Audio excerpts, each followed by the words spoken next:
little bit of snow, or a lot of snow actually, that we've gotten with this system. Just to give you an idea of how much we've seen, obviously the snow plows have pushed some of the snow to the side, but like you said, over a foot of snow with this very strong system pushing through overnight. And everything's pretty generously covered in snow this morning. What used to be a clapboard sign warning you of something in the road, well, good luck seeing that flashing light. Same story with the post office box here, absolutely covered in snow this morning. Now, we just saw some trucks finally come through in the later morning hours, putting a little bit of charcoal on the roads because the roads are definitely slick. As we came to some traffic stops earlier today, we definitely got a little bit of the bump on our brakes because it was a little difficult to stop. But looking a little bit farther down the streets of Flagstaff, you'll just see how gorgeous it is. All of the snow on the branches of those trees. And I'm thinking for a certain man or woman who parked their bike on the street, I'm not sure if you guys can see it a ways down, it's going to be a chilly ride. The bike completely covered in snow this morning. Same thing for that park bench. You're not going to want to sit down on that anytime soon. Completely cold and frozen in. So everybody that we talked to here is pretty happy for the most part about the snow. Last night, we've got some pictures from the snow moving in. It was pretty heavy, even around 7 o'clock, 8 o'clock, 9 o'clock. Snowed throughout the evening. There are all sorts of safety precautions that ADOT took, putting signs up to warn people about the driving conditions. Just a heads up, if you're headed up to Snow Bowl, chains are required because they've had 19 inches of snowfall in just the past 24 hours. And I imagine if you're on the slopes right now, you're continuing to be hit by some of the snow because we got a little bit of a break maybe 30 minutes ago, and it's coming down pretty consistently once again. We did talk to some locals earlier about the snow, and they are loving it. Take a listen. Everyone comes up from the valley to go to the mountain, so we get a lot busier when it snows. Okay. See right here, like right now is nice because it's not cold. Well, you get used to it. That's the thing about snow. You get used to it, then you know it's not going to be here for about 3 months. It'll be all gone. Then you'll be wishing it was back when it gets about 90 degrees in Flagstaff. So I promised you guys that I would make you some snow art, and I swear that I did. I had a pony, I had an orangutan, and I had a snow snake, and all just like my balloon art, all of them gone. The snow plow came right through and destroyed them. Didn't the snow plow know you were I don't want anybody to question my artistic skills because in the snow, because I do have them, but they were destroyed. I shed a tear, then it froze. So maybe I'll see if I can build something else for your 9 o'clock hit. All right, well, we have faith in you, and we're going to keep you out in the elements for a little while longer, so you might as well get back to work building something. Get busy. It'll keep me warm. Yeah. It'll keep me warm, guys. Oh. Well, Christy, thank you very much for bearing it all for us out there in the elements. Absolutely. And I know I would have liked it. And the snow snake? The snow snake? I mean, that girl's quite talented. So, yeah. All right, we talked about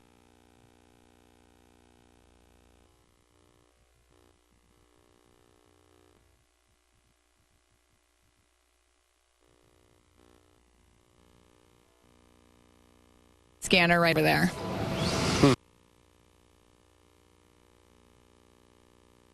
Inside of the house, they're conducting their investigation out here, and again trying to get as much information as possible. They're working with the city of Gilbert right now, just sharing all of the information that they have. And again, we do not know exactly how this all unfolded, but lots of people out here trying to piece it together. Again, over your left shoulder, that scanner. So is that like a camera that's taking a picture of exactly where the truck is so that when it comes to any courtroom action or anything like that, they just know exactly how everything was? Exactly. That's the 3D scanner right over there. That's interesting. I've never seen one of those before. All right, so we'll continue to look at that. And you wonder exactly what happened out there with that garbage truck. All right, we'll check in throughout the day. The valley's getting some rain. The high country's getting some snow. Celeste, live north of the valley, where there has been some flooding. Celeste, what are you seeing up there, and where are you? Ooh, yeah. Just north of probably Carefree Highway and around 15th Avenue or so, and you can see how fast some of these waters are moving. Standing in this water, you can feel it's pretty muddy at the bottom. So as a vehicle, if you're imagining a driver trying to get through something like this, it's going to be pretty tough, and you can see why some of these cars probably get stuck in these waters. It's moving very, very quick here this morning. And just across the way here on the other side of this wash, you can see MCSO is here on the scene because, of course, you can see that they want to make sure that no one actually attempts to drive through this flood. And the folks showed up just a short minute ago to put up some of these construction signs to protect both sides of this flooded wash that you see here. Again, 15th Avenue and Desert Hills Drive is where we're located specifically. And you can see, take a look right here along the side edges, Troy, and you can see that this is a nursery. And I believe Juan and I, photojournalist here on the scene with me, we were chatting about this just a moment ago. We believe this was a nursery that was flooded not too long ago from some of the storms that they experienced along, along this wash. And so you can see that they're protecting this edge here, and hopefully, hoping that drivers don't try to make their way through. So on our drive up on the I-17, we saw a lot of rain up this way. You can see some of the clouds up above kind of looming. They're very dark, heavy as well. So likely some more moisture up that way, and the sun is really starting to hoping to break through some of those clouds as well. So, of course, we're north of the valley around Carefree Highway and around 15th Avenue or so, hoping that no one comes through this wash. Of course, MCSO is on the scene this morning as well. Right. Something to keep in mind, Celeste, is all that water makes its way down into the valley and, eventually down the Salt River and the other canals and washes that are normally dry. And then look at that behind you. I mean, that's a lot of water in a place that used to be just kind of a ditch. Yeah, no kidding. And imagine this. I mean, when we're in the, the heat of summer, this is a dry, a dry bed here. But, and a lot of times, Troy, we've talked about this, how deceiving the waters can be, that you see them moving and you think, oh, it can't be that deep. But of course, these waters move very, very quickly. And as I mentioned, I have my rain boots on, and underneath, I know I'm only in probably about 4 inches of water right here, but you can feel the mud underneath. And so you can imagine that any type of vehicle is going to get stuck right here in this wash behind me. Right. And they say it only takes a foot of water, Celeste, to wash your car away, depending on what kind of flow you're looking at. So, yeah, good advice.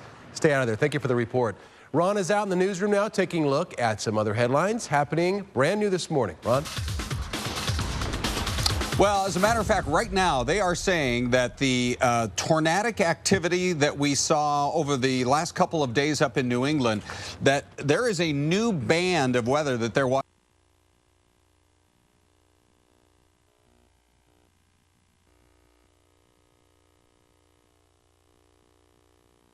Do you dip your pizza in ranch? Oh, Christy said no. Good thing I still love you no matter what. She said To each his own. She's here. Strange little animal, jackrabbit type. Yes. And we'll learn more about him after this. With no ranch. Fox News.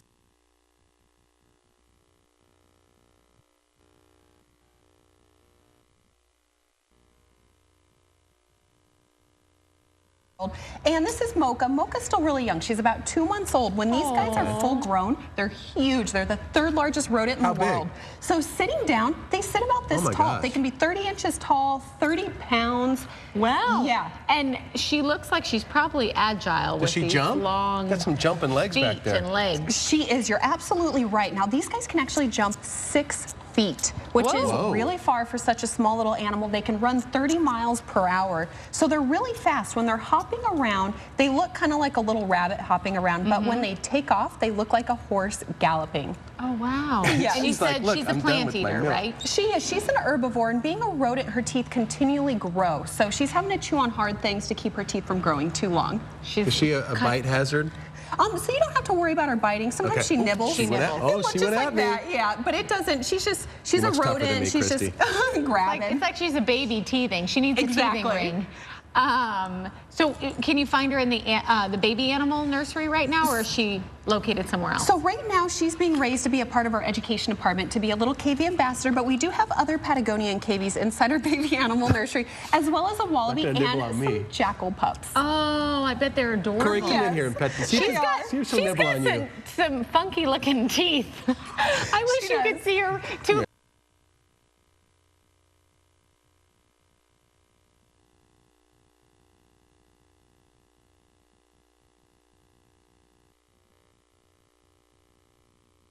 Fox Tuesday.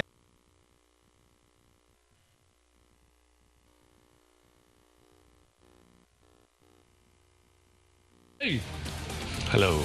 Wow. I think we caught Tim off guard there for a second. I just had a weird little animal crawling around in the studio, which is always fun. Yeah, Wildlife World Zoo. Animals in? We've had, somebody tried to bring a monkey onto our show one time, and the people in the building freaked out. I guess there's a no monkey policy. Oh. And monkeys are kind of, yeah, I mean, it's good to have that in general, but because monkeys, you just never know what they're going to do. Yeah. And we've had dogs in here. Yeah, tons of dogs. Yeah, we just find them, bring them in. You know, sure. Just a regular day. Stray dogs. Stray dogs, monkeys. You never know what to expect. What else you guys doing on the show today? It's been great. We've had the chance to hook up with Ben, who's back in Nashville, attending.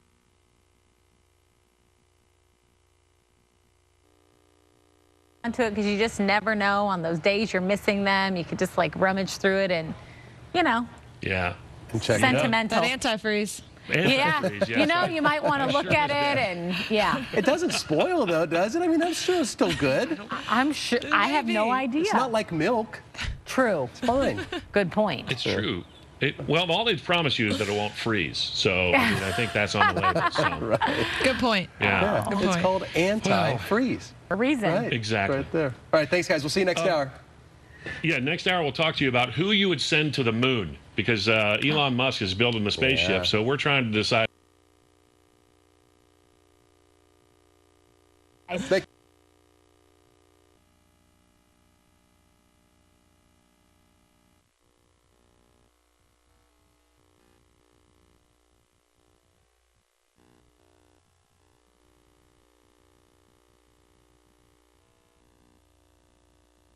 Good morning, everyone. Yeah, take a look at what you have here behind me. We're north of the valley around Carefree Highway and 15th Avenue or so, and you can see how quickly some of these waters are moving through. This is one of the flooded washes here in the north part of the valley, and you can imagine the water's moving very, very quickly, and it's likely, I know it doesn't look that deep, but probably can be very dangerous for folks who are attempting to make it through.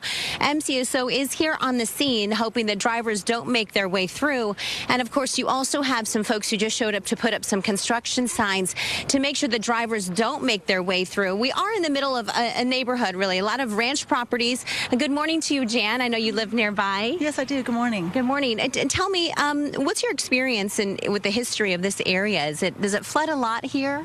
At least yearly, and I think a couple years ago we had a really bad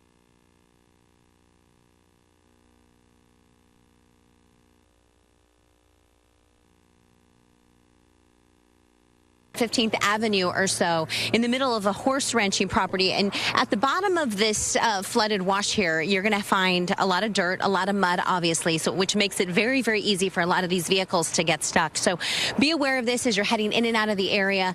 And of course, Troy, just be safe out there with some of these washes that we have around town. Yeah, good call, Celeste. And if that wash is running, other washes are running too. So heads up as you're driving around, especially up north of the valley. A crash was apparently caused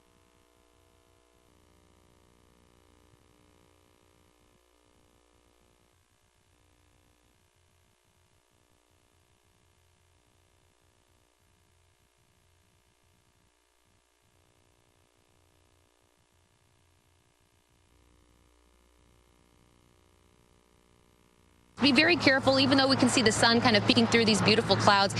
Those conditions are still kind of dangerous and treacherous out there if you're driving. So just take this whole area and really everywhere around the valley very slowly during this wet weather. Troy? All right, thank you for that, Liz. We're not the only ones either getting hit with this wet weather. Cars stranded in floodwaters in Sorrento Valley, California, kind of in the San Diego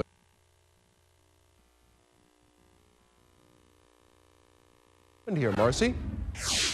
That's right. I mean, it's pretty confusing. If you look at the damage behind us, he must have been going pretty fast in order to cause all of this to happen. Now, I actually just spoke to the homeowner, a little shaken up, obviously. She was inside at the time with her 4 children. She says that the front window right in front of where that truck hit is one of her little girl's windows, and that's how they woke up this morning. So scary. Thankfully, none of them were hurt. The driver was the only person taken to the hospital.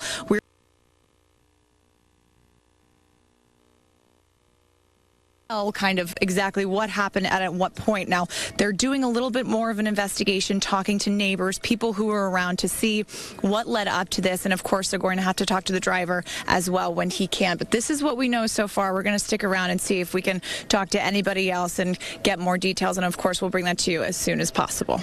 All right, Marcy, thank you so much. More breaking news for you. We're hearing about some evacuations near downtown Phoenix, part of an ICE operation. Rick Davis is on this scene. Rick, I don't know much about what's going on here, but obviously something's happening. What do you have?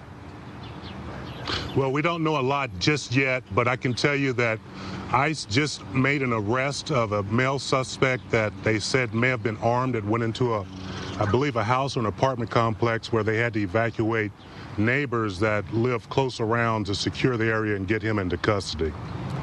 Yeah, interesting that that ICE would be pursuing somebody like this into a house. Generally, what we've seen in the past, Rick, is you have police officers or sheriff's deputies arresting somebody for a crime that may have been committed here in Maricopa County, and then afterwards they find out they're an illegal immigrant, and then then go after them that way and turn them over to ICE. But you're saying ICE is the one that was actually going after this person.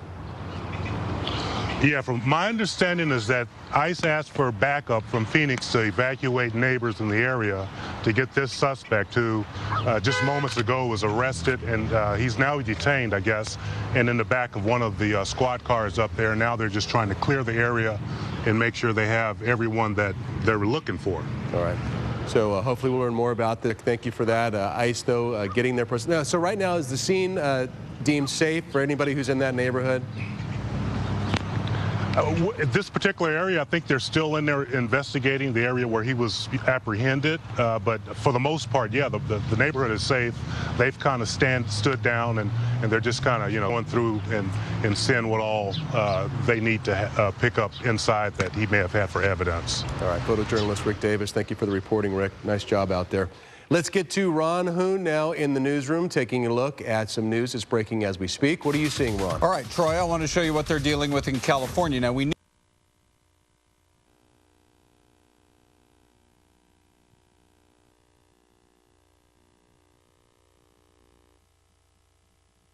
again, hey, Christy. Good morning to you guys. I think the best pictures, hands down, of beautiful Flagstaff. The snow continuing to fall this morning. It is crisp and beautiful out here. And coming up, we're going to take you on a little tour of downtown and talk to some locals who are absolutely loving this snow. We'll see you in a bit. And we'll see how long it's going to last. We still have showers on the move through the desert parts of the state, and the snow is still flying for others. The full forecast in just a few minutes.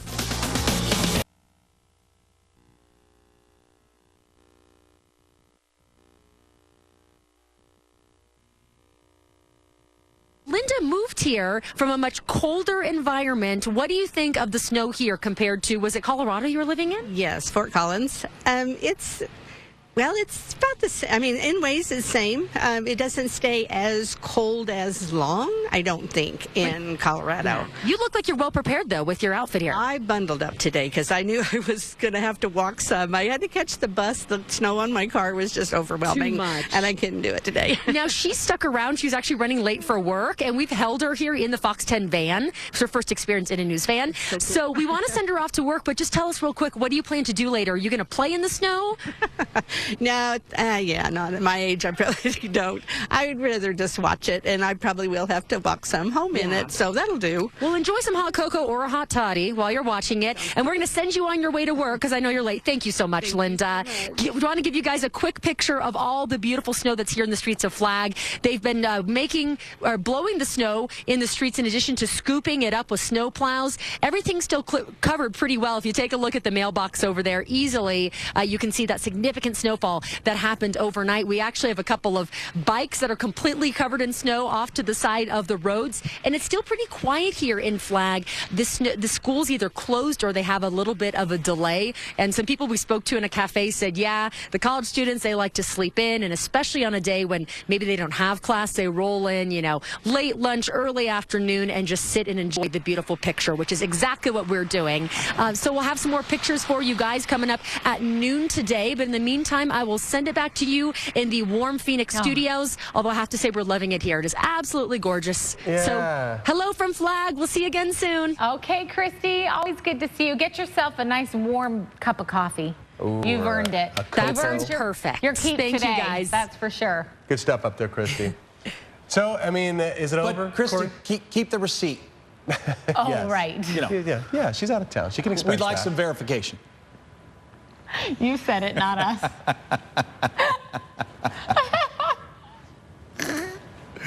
Oh, my God. This is what happens when we trap you inside I know. four walls Don't for keep too me long. hostage.